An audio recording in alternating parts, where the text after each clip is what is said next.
would now like to invite our, another colleague from ZRC SAZU, Peter Klepec.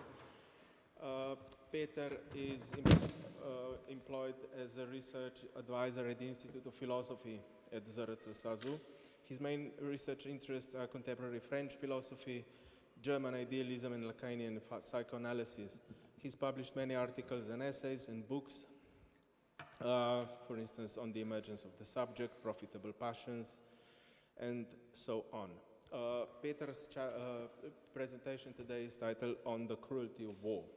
Yeah. War in brackets. Thank you, Martin. Thank you for organizing this beautiful conference and for inviting me here. What I will present is just part of a larger context where I was trying to think through what cruelty means to me. And I used somehow the excuse to do it in this context because after the recent wars, we started, for instance, in the war in Ukraine, war in Gaza, war in Nagorno-Karabakh, we started to talk about cruelty of war. And spontaneously we associate it with destruction, death, and violence, with crime, brutality, savagery, and barbarism. But the cruelty of war is not just that. It also consists in the fact that war cuts into the lives of many people in an irreversible way, soldiers and civilians alike, and in today's global age, practically everyone, even those who are far from it. Consequently, wars today should become increasingly rare, or they should cause as little damage as possible and kill or hurt a few people as possible. But this is not the case. So what does it mean to talk about the cruelty of war? And you will see that my argument goes in circles. We will come from different perspectives to the same topics, so to enlighten it a little. The general consensus is that war and cruelty are bad things. Nobody wants to have anything to do with it. So cruelty, the last 70 years since the Second World War, have been devoted to systematic persecution of cruelty. Since the adoption of Universal Declaration of Human Rights by the United Nations in 1948, cruelty has been criminalized. Article 5 defines it as follows. No one should be subjected to torture or to cruel, inhuman, or degrading treatment or punishment. In addition, cruelty is increasingly becoming prosecuted not only against humans, but also against domestic animals and, in principle, against all living beings. This undoubtedly entails certain problems, not only because the scope of cruelty is expanding, but also because cruelty is by definition a gray area. For example, when it is not possible to determine the intention or the perpetrator and thus the criminal and ethical responsibility, then we hardly prosecute cruelty. Again, certain types of cruelty are part of the system, political, economical, legal, military. Moreover, certain types of cruelty are not violent or bloody. As Jacques Derrida has pointed out, the very term cruelty derives from the Latin term cruor, and in this way it suggests that it is somehow associated with blood and brutality. But today we have cruelty which is not brutal in a way. So, what that means in a way, that cruelty always goes two ways. Two ways because it's somehow split and doubled. And consequently, today we don't have less cruelty, but rather the opposite. So, is cruelty avoidable at all? Or, as Freud believed in a somehow rather simplified way, that there's a drive to cruelty, a Trieb zur Grausamkeit. Freud later changed his position slightly and linked cruelty to the instance of the superego and the foundations of culture itself, the same as Nietzsche. Cruelty is not something that belongs to nature only. Culture is interwoven with cruelty from the very beginnings. Cruelty can be practiced in a sophisticated cultural way, according to certain rules. Take sport, for example. We live in a society of spectacle, interspersed with sporting spectacles that show us every day how cruel life is. Sport quickly and cruelly divides us into winners and losers. In a way, sport is socially tolerable war, and cruelty goes with it. Furthermore, some cruelties belong to dirty secrets that are not officially known, but in reality occur everywhere. Take torture. Torture is consensually, declaratively, and legally regarded as cruelty par excellence. It should not exist at all, period. The problem is that it is mostly practiced by the very entities that are in principle obliged to prosecute it, nation states. As Amnesty International regularly reports, torture is practiced by most countries in the world, but none of them recognize it. There have been even attempts after September 11 to somehow philosophically and legally justify torture. Torture, if I may recall, is not just about the extreme and physical abuse of the body, about the loss of dignity when exposed to a torture and torture devices. The cruelty of torture takes place on several levels, as a method, as an end, as a means, and as a byproduct. Torture is not simply an increasing physical violence, but is necessary because it is necessary to avoid premature death and achieve its end. So, in a way, torture somehow has to balance between, in German, Verfleischung and Vernichtung, making out of a body just the flesh and annihilate it. To this end, it uses the most barbaric and sophisticated methods known as white torture, which leave no trace. These methods are very diverse. As always, the human imagination knows no bounds when it comes to cruelty, and range from forced sleep deprivation to spatio-temporal disorientation, from immobilization to isolation, from sexual violence to physiological torment and simulated execution to all manner of physical and emotional humiliation. Even if after torture was apparently banned, it transformed lately into something else to the point that it went beyond the classic concept and put the definitions of it to the test. So here I'm relying on the Donatella di Cesare, which wrote very, very fine book about torture. However, we cannot go into the details of torture here. Torture is just a prime example of the elusiveness of the cruelty itself, of the elusiveness of something that happens in secret. And as Zizek, at the time, commented the Abu Ghraib prison abuses and torture, his point was that the greatest dangers do not really lie in the open discourse, but in secret orders which are not given publicly, they are not given in writing. There's just unofficial pressure, hints, instruction given in private. And that's how cruelty is dealt also. So in short, for all these reasons, despite our good intentions, we have not yet succeeded in suppressing or eliminating cruelty. And similar, we can talk about war. As you know, and I just concentrated on Clausewitz, but there's a broader scope. As you know, the very infamous definition by Clausewitz is that war is the continuation of state policy by other means. And if we restrict ourselves here to the connection between war and cruelty in Clausewitz, then we could say that Clausewitz is saying that war has its economic reasons, so it is reasonable. But if we connect it with the cruelty, then we are emphasizing something else, that war is actually something irrational, useless, harmful, abhorrent, and above all, something that represents a break with politics and the economy. And if Clausewitz is trying to say that war is a business and that without war there is no business, then equating war with cruelty distances war and strictly separates it from rationality or from normality. While all is true in some ways, it seems too quick to bracket the fact that business and commerce are in fact linked to a war. And we can speak here about destruction in Schumpeter or disaster capitalism as Naomi Klein, etc., etc.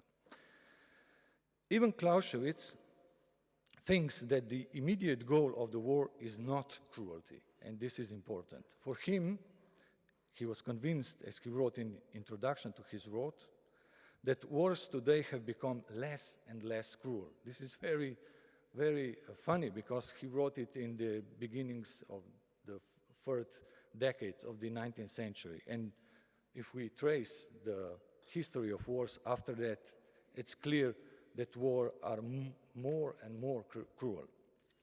Even more, for him, these less cruel wars are somehow linked to the civilized nation, because barbaric ones are simply linked to cruelty and bloodshed. And in a way, spontaneous ideology about war, linking it with cruelty, is the same.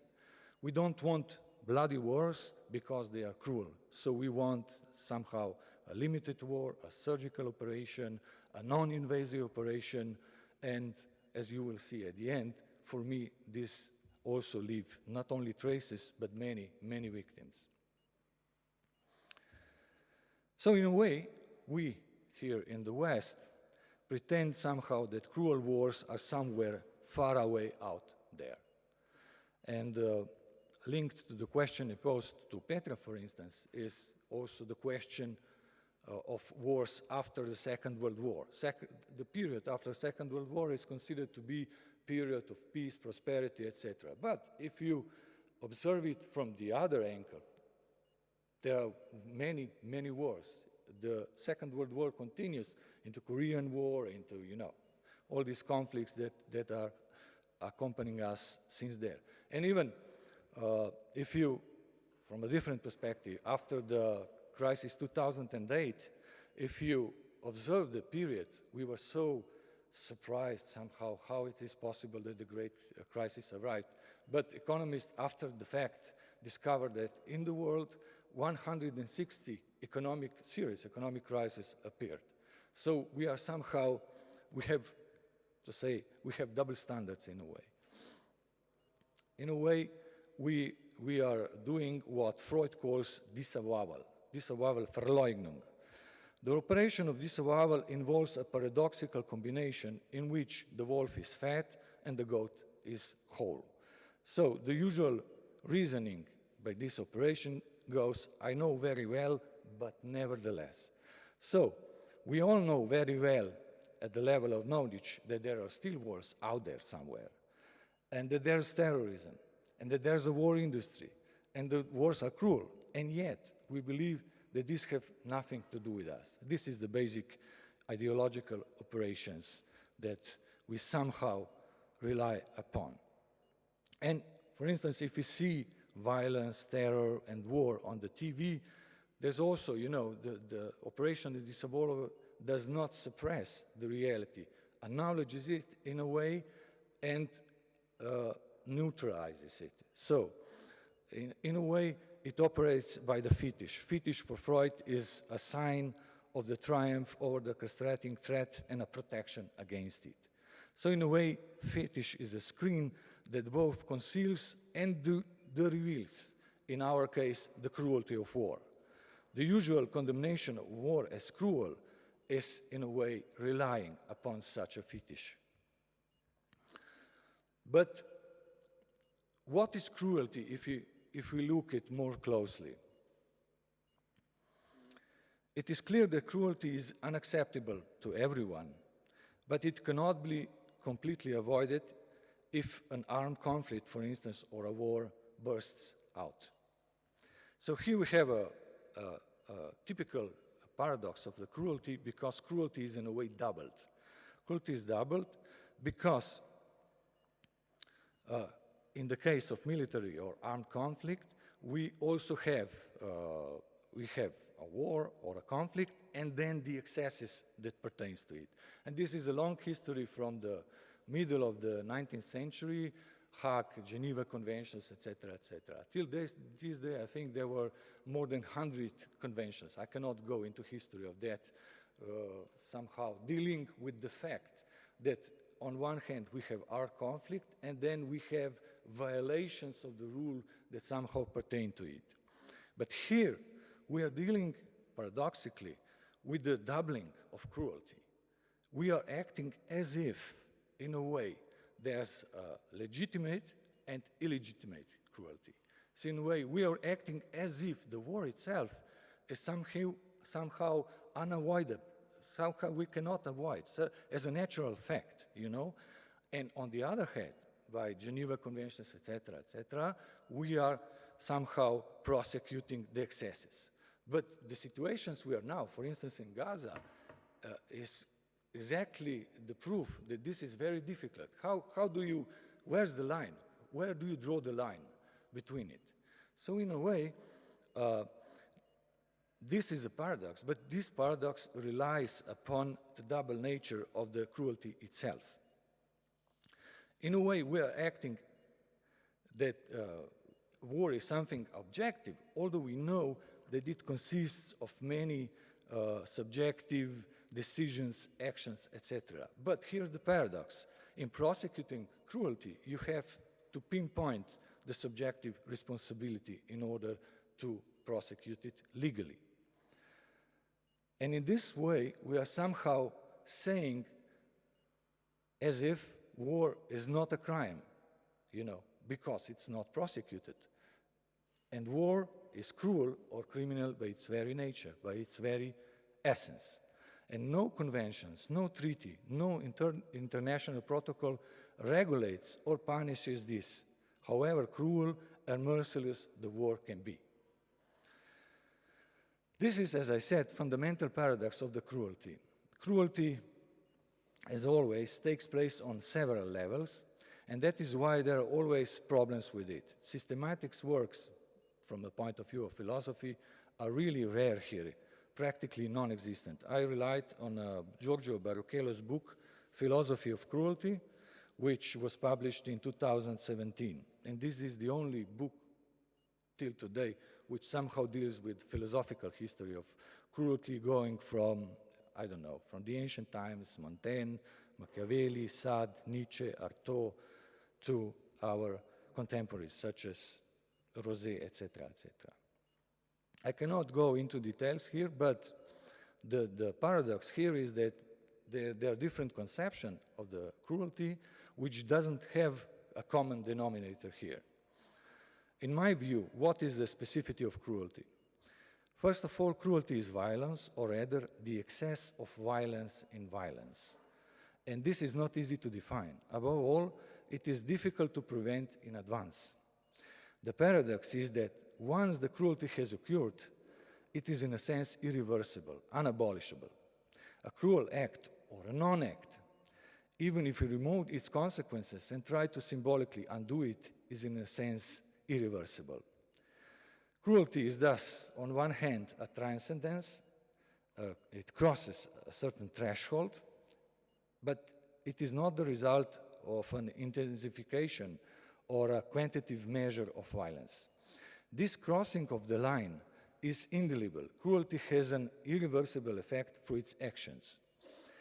As a phenomenon of the extreme, it concerns a certain too muchness, to use Eric Santner's term.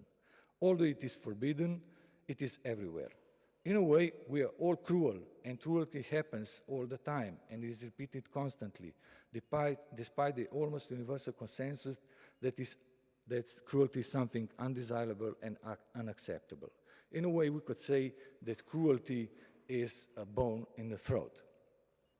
But spontaneous ideology on which the consensual rejection of cruelty is based is, of course, oblivious to all that.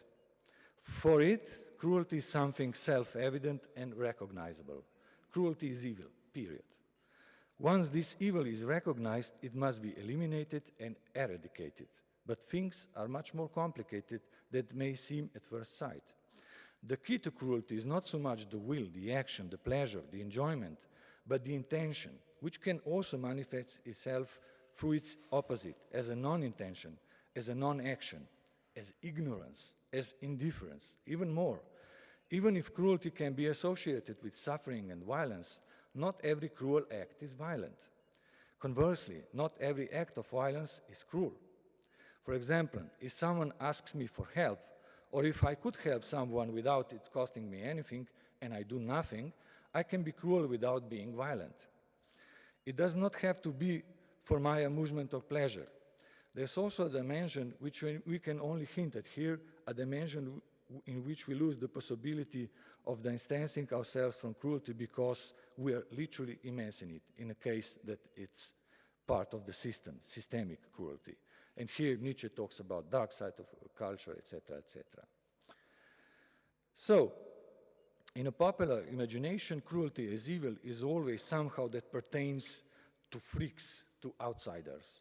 Recall Marquis de Sade figure or very well known character Cruella, nomen est omen, from 101 Dalmatians. Cruelty is usually portrayed as sadistic, degenerate, and barbaric, something that we as civilized people should leave behind. Brutality is another name for cruelty, for the side of cruelty supposedly clings to crudeness, to nature, to the lowest in human, to animality and bestiality. The problem here is that cruelty also concerns the civilized in man. The highest and the lowest therefore coincide, as in Hegel's speculative judgment. So cruelty encompasses the point at which human is least human, his most brutal, crudest side, and at the same time the point at which man is most civilized, most refined, most cultivated, most sophisticated, most human, and yet still cruel. In cruelty, there's a short circuit between the barbaric and brutal and the most civilized and cultivated. In it, nature and culture coincide in a way. This is why the progressive ideology that links the disappearance of cruelty with progress and civilization is so wrong. With progress, cruelty at best becomes more, not less. Where exactly cruelty occurs, as said, always depends on the individual case, on the crossing of the threshold as an excess, exaggeration. That is why the cruelest and worst wars are those that involve the greatest exaggeration, the greatest destruction. And one of them was the war to end all wars, of course. But just as cruel, perhaps even crueler, are the wars in which this brutality and this exaggeration are not present. If anything, the spontaneous or ideological notion of war and cruelty reminds us that war is cruel, something to be avoided. And war as such is cruel. Remind you that, for instance, concerning the war in Ukraine, for a long time there was talk about special operation. Why? Because we all consent that the war is cruel. So in a way, if war is intertwined with cruelty, there should be no more wars. War should be abolished, period. But in the period, in the point of history where we are here, questions all that premises and all this declaration upon cruelty. Now, we could speak about continuing what Janus started, the reflection of the point we are here in history, for instance. In Janus's view, the point of empire, somehow America tolerates, as you said, 6 military, centers, but we could discuss it because, in a way, we could also say that we are approaching a Cold War, in a way. Cold War, which between, US-centered, allies and China-centered allies. And let me remind you that the Cold War is a time of paranoia, time in which there are many proxy wars, and when cruelty is quietly and secretly permitted as long as it serves the fight between us and them.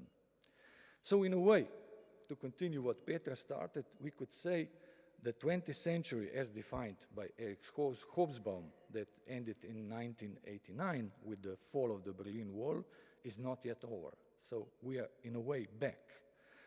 And let me remind you that the Cold War was not really cold. It was, as someone said, one of the hottest wars in history. And here in the West, we are still, somehow perceiving the war itself as a simulation, as a semblance of war. From the 1990s, starting with Baudrillard, the war was seen as a video game, as a simulacrum of war. And supposedly has nothing to do with the real. Even somehow spontaneous ideology goes with it. If the aims and objectives of such a war are strictly military and limited, despite collateral damage, even if the real destruction may have been really minimal, these wars have paralyzed and destroyed entire countries. French philosopher Alain Badiou in this context speaks about zonage, zoning, which refers to the areas where war led as semblances of the war actually destroyed the whole countries and left the zones of social life left to gangsterism of the fascist type. This is zonage in Badiou's understanding. In a way, this also testifies to the fact that man, human, as Badiou says, has become dispensable, expendable. The non-human, the non-white human being, of course. Millions, if not billions, of people simply do not count. And this is the cruelty par excellence. And if you add to that climate changes, new conflicts, etc., the prospects are really not so good. Regrettably, we will live in the future still with the cruelty of war. Thank you.